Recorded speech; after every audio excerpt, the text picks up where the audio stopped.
தேவ அழைப்பு என்பது ஒரு அக்கினி. கர்த்தருக்காக நீ படும் பாடுகள் ஒரு அக்கினி.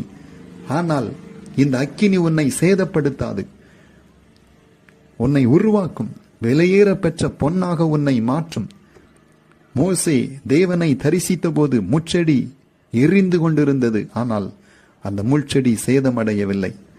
இன்றைக்கு பாடுகள் மத்தியிலும் நீ சாம்பலாகாமல் சாட்சியாக மகிமையாக மலை மேலுள்ள பட்டணமாக நிற்க காரணம் அந்த தேவ அக்கினி அபிஷேகம் உன்மேல் இருப்பதனால்தான்.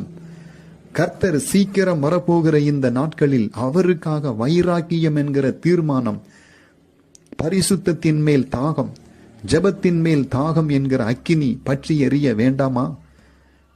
உன்மேல் பற்றி எரிய வேண்டாமா?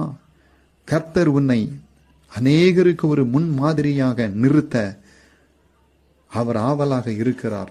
அவர் நாமம் உன் மூலமாக மகிமைப்படட்டும். மார்க் 9:44. அங்கே ஆண்டவர் சொன்னார், அங்கே அவர்கள் புழு சாகாமலும் அக்கினி அவியாமலும் இருக்கும். சங்கீதக்காரன் சொல்லுகிறான், தேவனை மறக்கிற யாவரும் நரகத்திலே தள்ளப்படுவார்கள்.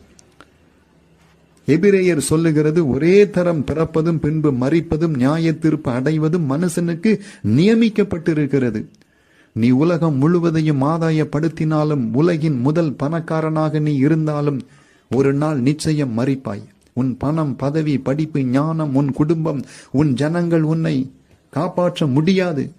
தேவன் இலவசமாய் தந்த இரட்சிப்பை பெற்றுக்கொள். தேவன் நம்மை இரட்சிக்கும்படி அவர் ஒரே குமாரனை உலகத்துக்கு அனுப்பினார். அவர் நாமம் இயேசு.